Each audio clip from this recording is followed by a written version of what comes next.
స్వాగతిస్తూ దానికి సంపూర్ణమైనటువంటి మద్దతును ప్రకటిస్తున్నాం అధ్యక్ష. ఈ అవయవ మార్పిడి దానం అనేది ఒకసారి మనం మన పురాణాలను నెమరు వేసుకుంటే మొదటి అవయవ మార్పిడి వినాయకుడికి జరిగింది అధ్యక్ష. ఆ రోజు ఆగ్రహంతో ఉన్నటువంటి శంకర్ల వారు తదనంతరం తన కొడుకును బ్రతికించుకునేటువంటి క్రమంలో విఘ్నేశ్వరుడికి ఏనుగు తలను అతికించినట్టు పురాణాలు చెప్తున్నాయి అధ్యక్ష. అంటే ఈరోజు మనం అనుకుంటున్నటువంటి శాస్త్ర సాంకేతిక పరిజ్ఞానాన్ని మించినటువంటి పరిజ్ఞానం ఆ రోజులలో ఉన్నదని పురాణాల ద్వారా తెలుస్తుంది అధ్యక్ష. ఈ ఒక అవయవాల విషయంలోనే కాదు అధ్యక్ష, ఏ విషయంలోనైనా కొరత అనేది సర్వ సమస్యలకు మూలం. ఈ కొరత నుండి ఉత్పన్నమయ్యేటువంటి పరిస్థితులు పరిణామాలు చాలా భయంకరంగా ఉంటాయి అధ్యక్ష. ఈ మధ్యకాలంలో చూస్తున్నాం మనం, బహుశా ఒక నెల 2 నెలల క్రితం కూడా పేపర్లో చదివినాం, కిడ్నీల రాకెట్ ఒకటి భయంకరంగా కొన్ని రాష్ట్రాలు కేంద్రంగా కిడ్నీ మార్పిడి, కిడ్నీలు అమాయకులను నమ్మించి వాళ్ళకు లక్షల రూపాయలు ఎరచూయించి డోనర్స్ దగ్గర సేకరించి ఈ బాధితులకు అందించడానికి మధ్య జరిగినటువంటి వ్యవహారం కూడా దుర్మార్గమైనటువంటి వ్యాపార ధోరణి కనబడుతుంది అధ్యక్ష. అయితే ఈరోజు సమాజంలో అవయవాలు ప్రధానంగా ఈ అవయవ మార్పిడి జరుగుతున్నటువంటి వాటిల్లో కిడ్నీలు కావచ్చు, లంగ్స్ కావచ్చు, లివర్ కావచ్చు, లేదా బ్రెయిన్, ఇటువంటి అత్యంత కీలకమైనటువంటి పాత్ర పోషిస్తున్నాయి అధ్యక్ష. అయితే దేశంలో, మన రాష్ట్రంలో కానీ దేశంలో కానీ ఈ మరణిస్తున్నటువంటి వారందరినీ కనుక పరిగణలోకి తీసుకుంటే కొందరి అవయవాలు మార్పిడికి అనుగుణంగా లేకపోవచ్చు అధ్యక్ష. ఈ యాక్సిడెంట్స్ వల్ల, బ్రెయిన్ డెత్ వల్ల చనిపోతున్నటువంటి వారి అవయవాల్ని ఇతరులకు దానం ఇవ్వడం ద్వారా, ఒక మనిషి చనిపోతే ఆయన చేసేటువంటి అవయవ దానం వల్ల 8 మంది ప్రాణాలు కాపాడవచ్చు అని నేను ఎక్కడో చదివిన అధ్యక్ష. అంటే ఈ మన దగ్గర జరుగుతున్నటువంటి యాక్సిడెంట్స్, బహుశా తెలంగాణ ప్రాంతంలో యాక్సిడెంట్స్ వల్ల రమారమి ప్రతి సంవత్సరం 8,000 మంది చనిపోతున్నట్టు ఒక సమాచారం అధ్యక్ష. దీంతోపాటు ఈ బ్రెయిన్ డెత్ వల్ల చనిపోతున్నటువంటి వాళ్ళ సంఖ్య కూడా గణనీయంగా ఉంది అధ్యక్ష. అంటే ఈ అవయవ మార్పిడి కొన్ని జబ్బులతో పాటు ఈ మన జీవన విధానంలో వచ్చినటువంటి మార్పుల వల్ల, వైరస్ల వల్ల, ఇతరత్ర దురలవాట్ల వల్ల అవయవాలు కోల్పోయేటువంటి పరిస్థితి వస్తూ ఉన్నది అధ్యక్ష. నేను నిమ్స్కు నెలకు ఒక 20 రోజులన్నా పోతా అధ్యక్ష. పోయినప్పుడల్లా ఎక్కువ కనబడుతున్నటువంటి జబ్బులు కిడ్నీ సమస్యలు అధ్యక్ష.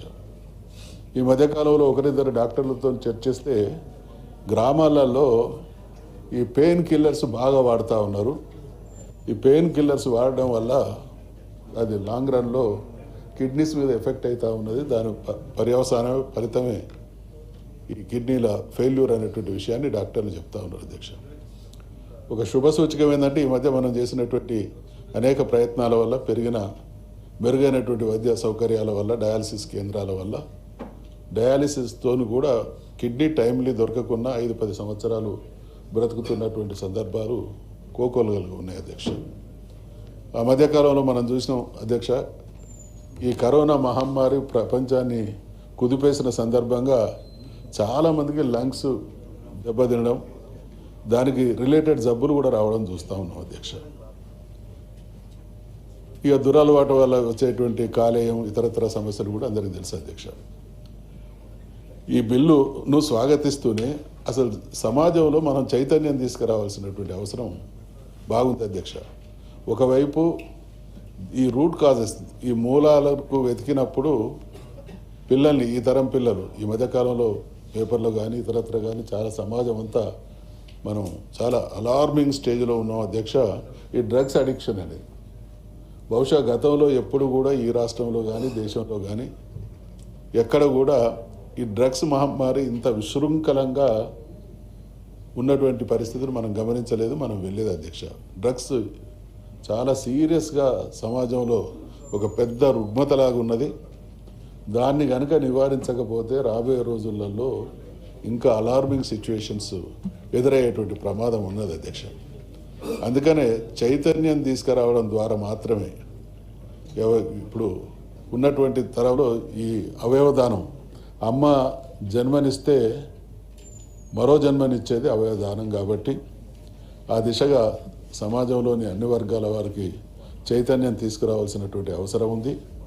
దానితో పాటు ఈ మూలాలను వెతికి వేటి వల్ల రాబోయే రోజులలో దీని తీవ్రత పెరిగేటువంటి ప్రమాదం ఉందో దానికి సంబంధించినటువంటి నివారణ చర్యలు కూడా తీసుకోవాల్సినటువంటి అవసరం ఉందనేది నా సూచన అధ్యక్ష. దాంతోపాటు ఈ యాక్సిడెంట్స్ ఇతరత్ర జరిగినప్పుడు కార్పొరేట్ హాస్పిటల్స్ అంటే మన ప్రభుత్వ ఆసుపత్రికి కాకుండా కార్పొరేట్ ఆసుపత్రులకు ఇతరత్ర పోవడం ద్వారా కొంచెం డోనర్స్ డొనేట్ చేసిన వాటిల్లో కూడా కొంత పర్సంటేజ్ వాళ్ళ ప్రయారిటీస్ ఉంటాయనేది కూడా వింటున్నాం అధ్యక్ష. అందుకనే ఇంకా మనం ప్రభుత్వ పరంగా మెరుగైనటువంటి వైద్య సౌకర్యాలు కింది స్థాయిలో ఇప్పుడు మనకు ఉన్నంతలో చాలా వేరే రాష్ట్రాలతో పోల్చి చూస్తే తెలంగాణ, హైదరాబాద్ లేదా తెలంగాణ ప్రాంతంలో మంచి మెరుగైనటువంటి వైద్య సేవలు అందుతూ ఉన్నాయి. ఇంకా కూడా మెరుగైనటువంటి వైద్య సేవలు అందించడం ద్వారా వీటిని కొంత మినిమైజ్ చేసేటువంటి అవకాశం ఉన్నది. కాబట్టి తప్పకుండా ఒకటి జనాన్ని ఎడ్యుకేట్ చేసేటువంటి క్యాంపెయిన్ అవయవ దానం అనేది అన్ని దానాల కంటే చాలా గొప్ప దానం అవయవ దానం అనేటువంటి దాన్ని కింది స్థాయికి ప్రచారం చేయాల్సినటువంటి అవసరం ఉంది అధ్యక్ష. తర్వాత ఇంకా వైద్యంలో కూడా అంటే ఈ అడిక్షన్స్కి సంబంధించినటువంటి జబ్బులకు సంబంధించినటువంటి మూలాలను వెతికి వాటిని నివారించడం ద్వారా వాటిని కంట్రోల్ చేయడం ద్వారా కూడా దీనికి కొంత పరిష్కారం చూపించేటువంటి అవకాశం ఉన్నాయి. చాలా సంతోషం. గడిచిన 5, 6, 7, 8 సంవత్సరాలుగా నా దగ్గర ఒక పట్టిక ఉంది. మన రాష్ట్రంలో చేసినటువంటి ఈ మార్పిడి, అవయవ మార్పిడి, దాన్ని చాలా ప్రోగ్రెస్ అంటే ఒక గ్రాఫ్లో చూస్తే చాలా మంచి ప్రోగ్రెస్ కనబడతా ఉన్నది అధ్యక్ష. ఇక అవయవాల కొరత ఎందాక వచ్చింది అని అంటే ఇది ఒక తెలంగాణకో దేశానికో సంబంధించింది కాదు అధ్యక్ష. ప్రపంచవ్యాప్తంగా మానవ జాతిని వెంటాడుతున్న భయంకరమైన తీవ్రమైనటువంటి సమస్య ఈ అవయవాల కొరత అధ్యక్ష. ఈ మధ్యకాలంలో మనం చూసినాం, మనిషికి పంది గుండెను అమర్చి చూసింది అధ్యక్ష. ఎందుకంటే షార్టేజ్ వల్ల ఇంకా కొత్త ప్రయోగాలు, ఎక్స్పెరిమెంట్స్ ద్వారా నివారణ చర్యలు లేదా మనకు సరిపోయేటువంటి డిమాండ్కు అనుగుణమైనటువంటి సప్లైని రీచ్ అయ్యేటువంటి క్రమంలో పంది గుండెను కూడా మనిషికి అమర్చి చూసి కొన్ని నెల 2 నెలలు బతికినటువంటి సందర్భాలు కూడా చూస్తున్నాం. అంటే ఇది సమస్య తీవ్రతకు సంకేతాలు అధ్యక్ష. అందుకనే దీన్ని దృష్టిలో పెట్టుకొని కేంద్ర ప్రభుత్వం గతంలో ఉన్నటువంటి రూల్స్ను కొంత రిలాక్స్ చేస్తూ ఇవాళ అంటే మనవరాళ్లకు తాతలు, అమ్మమ్మలు, నాయనమ్మలు కూడా ఇవ్వచ్చు అనేటువంటి రిలాక్సేషన్ లాంటి కొన్ని మార్పులు తీసుకొని వచ్చిండ్రు. దీన్ని మేము స్వాగతిస్తున్నాం. మేము చేసినటువంటి సూచనలు కూడా ప్రభుత్వం పరిగణలోకి తీసుకోవాల్సింది.